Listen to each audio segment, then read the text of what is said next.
Hi, this is Rich Pratt from Third Millennium Ministries, and I want to welcome you to the first lesson in our special series for small groups on the book of Hebrews. In this lesson, we're going to focus on the man whom God chose to write this book. You see, the people to whom he wrote were going through a hard time of suffering, persecution, and trial, and they were actually in danger of turning away from Christ to other things of this world, by putting their trust and hopes in other things rather than in Jesus. God chose a particular man to write this book because of the kind of person he was. He was what we call in this lesson a passionate intellectual. He had deep passion for the suffering of God's people and for imitating the sufferings of Christ. But he coupled this passion with deep reflections on the Scriptures and Christian theology. He taught deep lessons from the whole of Scripture. As we think about our lives now, as we face challenges of different sorts, we can all discover from the concerns of the writer of Hebrews how our passion for God's people and for following Christ must grow, and how our understanding of Scripture must increase day by day.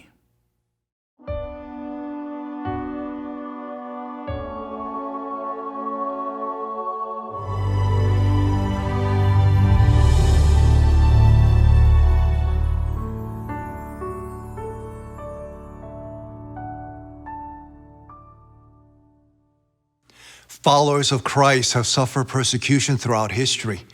Stolen property, beatings, imprisonment, and martyrdom have been the fate of countless Christians. And by some reports, Christ's followers are being persecuted more than ever in our own day. For those of us who aren't suffering in these ways, it's hard to imagine the temptations that persecution brings. Christians who live in peace and safety often compromise their faith even without threats. But can you imagine how tempting it would be to compromise what you believe to protect yourself, your spouse, your children, and closest friends from serious harm? How could we possibly encourage fellow believers in these conditions? This was the challenge that faced the author of the book of Hebrews. He wrote to a group of Christians who had suffered in the past and were now threatened with even more suffering. They'd done well years ago, but the author of Hebrews feared that they might now turn away from Christ to avoid further persecution. This is the first lesson in our series, The Book of Hebrews, and we've entitled it, The Background and Purpose of Hebrews. In this lesson, we'll introduce a number of perspectives that should guide our interpretation of this complex book. As our title suggests, we'll look at the background and purpose of Hebrews in two ways. First, we'll consider the book's background. And second, we'll summarize the overarching purpose for which Hebrews was written. Let's begin with a sketch of some important background issues related to the book of Hebrews. We'll explore the background of Hebrews by considering three interrelated topics. We'll look first at its authorship. Then we'll investigate the original audience. Lastly, we'll examine the date when the book of Hebrews was written. Let's look first at Hebrews' authorship. From the earliest times, there have been a variety of positions on the authorship of Hebrews. For our purposes, we'll touch on two issues. First, we'll discuss the identity of the author. And second, we'll construct a profile for the author by focusing on some features of his book. Let's begin by examining the author's identity. Identifying the author of Hebrews is not as simple as it is with many other New Testament books, because the author never identified himself. As early as the patristic period, Clement of Alexandria, who lived from approximately AD 150 to 215, and Origen of Alexandria, who lived from around AD 185 to 254, acknowledged that there was a variety of opinions on the authorship of Hebrews. Early on, the Apostle Paul was the candidate named most frequently, but scholars also suggested Barnabas, Luke, Apollos, and even Clement of Rome. Around AD 325, the church historian Eusebius, in his History of the Church, referred to Origen's outlook on the authorship of Hebrews in Book 6, Chapter 25, Section 14. As we read there, "But as to who wrote the Epistle of Hebrews, God knows the truth of the matter." Origen's comment reflects how uncertain he and many others were in his day, and most biblical scholars today concur. Only God knows for certain who wrote this book. Unfortunately, questions about authorship and the ways some heretical groups misused the book of Hebrews led some people during the patristic period to doubt if Hebrews should be included in the New Testament canon. Of course, notable scholars like Clement of Rome, who died sometime around AD 99, treated Hebrews as equal to other New Testament books. And Justin Martyr, who lived from AD 100 to 165, did the same. But Hebrews was omitted from both the Marcionite canon, written around AD 144, and the Muratorian canon, written around AD 170. By the end of the patristic period, however, the majority of influential interpreters in the Eastern and Western Church came to recognize Hebrews as part of the canon. And they generally agreed that the Apostle Paul was the author. Throughout the medieval period, most leading scholars continued to believe that Paul wrote Hebrews.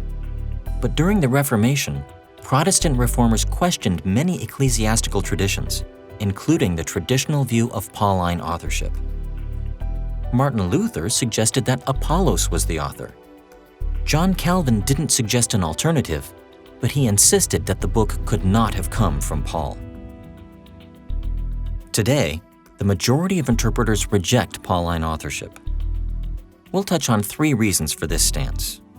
First, as we've already mentioned, this book is anonymous, and it was Paul's practice to name himself in his epistles.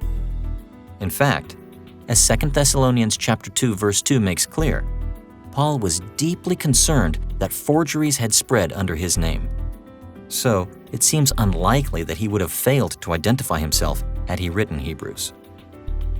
Second, the book of Hebrews emphasizes subjects that don't receive much, if any, attention in Paul's letters. For instance, the author of Hebrews mentioned Melchizedek 3 times. He drew attention to the Old Testament tabernacle, and he dealt at length with Christ as the high priest. Taken together, these themes distinguish the book of Hebrews from books that we know were written by Paul.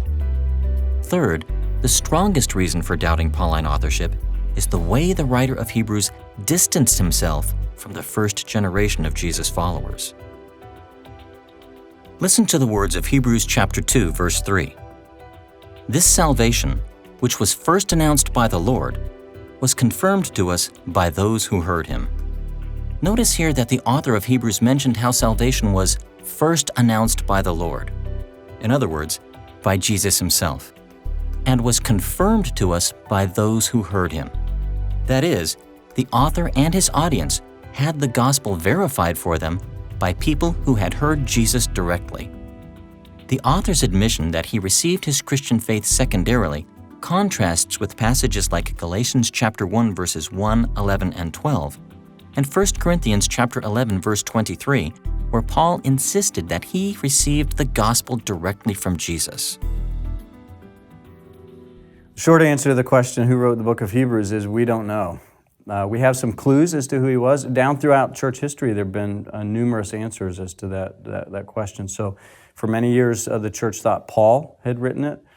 I think probably Paul didn't write it because there are differences between Hebrews and Paul's letters. For instance, Paul will always identify himself and then speak to the addressees of the letter. Hebrews doesn't do that. There are themes in Hebrews, like Christ as the high priest, that just don't feature very, very much in Paul's letters. So Paul's probably not the writer. Other suggestions have been Barnabas or Apollos. Martin Luther thought maybe it was Apollos. Priscilla. And yet we just don't know. I think the most we can say is that the writer of Hebrews was a second-generation believer. In chapter 2, he refers to those who heard from Christ and then handed on what they had heard from Christ. So he seems to be putting himself in that second generation. We've explored the authorship of the book of Hebrews and seen that the author's identity remains unknown. But we can still construct something of a profile for the author. For the sake of time, we'll point out just two rather obvious features of the author's life. In the first place, the author of Hebrews was a Hellenistic Jew. Most scholars today agree that Paul did not write Hebrews. In the end, though, it's best to conclude with Origen that only God really knows. Hebrews' authorship has been debated throughout the years, but this shouldn't prevent us from learning as much as we can about the author and his character from clues found in the text. We can see from the text that both Jewish and Hellenistic influences shaped the author and his book. The author's strong Jewish heritage is evident in his knowledge of the Old Testament. In fact, he quoted the Old Testament at least 31 times in his 13 chapters. It would also appear that the author had a strong Hellenistic upbringing. In the past, interpreters pointed to the author's use of the Septuagint, the Greek translation of the Old Testament, as evidence that he was a Hellenistic Jew. In the second half of the last century, however, research into the Dead Sea Scrolls has revealed that quotations initially assumed to be directly from the Septuagint could have come from non-traditional Hebrew texts. For this reason, we can't be certain that the author of Hebrews used the Septuagint. But despite this discovery, we can still be confident that the author of Hebrews was Hellenistic. His sophisticated Greek offers strong evidence of a Hellenistic upbringing, and his vocabulary and style give evidence of a mastery of the language that even surpasses the writings of Luke. Not only was the author of Hebrews a Hellenistic Jew, but we can also add to our profile that he was a passionate intellectual. Interpreters widely acknowledge that the author of Hebrews was an intellectual. The theological arguments in Hebrews are more complex than many of those found in the rest of the New Testament.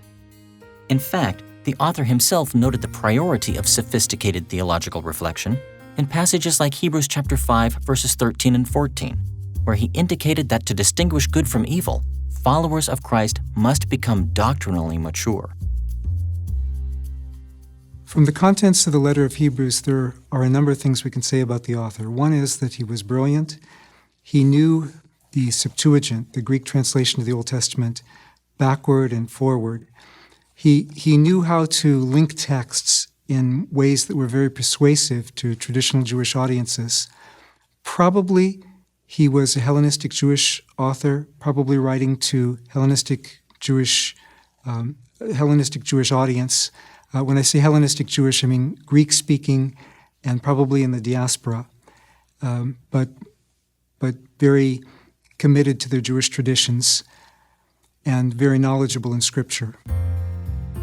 Even though the author of Hebrews should be considered an intellectual, he was not a cold, detached academic. He was deeply passionate about the Christian faith. His devotion and passion for his fellow Christians is evident in his writing. Listen to the way he empathized with his audience in Hebrews chapter 10, verses 33 and 34. Sometimes you were publicly exposed to insult and persecution.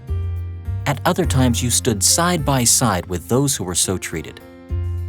You sympathized with those in prison and joyfully accepted the confiscation of your property, because you knew that you yourselves had better and lasting possessions. In a similar way, in chapter 12, verses 1 and 2, he showed his passion for Christ when he said, "Let us throw off everything that hinders and the sin that so easily entangles, and let us run with perseverance the race marked out for us. Let us fix our eyes on Jesus, the author and perfecter of our faith, who for the joy set before him endured the cross, scorning its shame, and sat down at the right hand of the throne of God." It's difficult to read these and similar passages without realizing that this author was hardly an impersonal scholar. He was passionate about his audience and Christ. If we miss this passion, we miss one of the book's most prominent features. What we also learn about the author is that he was really concerned about the people he was preaching to and writing for. He was concerned about their spiritual apathy. So he comes back again and again to the danger of becoming weak or tired or even apostatized. So he was certainly a superb theologian, an interpreter of Scripture, but at the same time he was a person who knew his audience very well, evidently personally very well. He really cared about them and was marshalling everything that he could in terms of theology, interpretation of Scripture, and application to help them in their spiritual pilgrimage.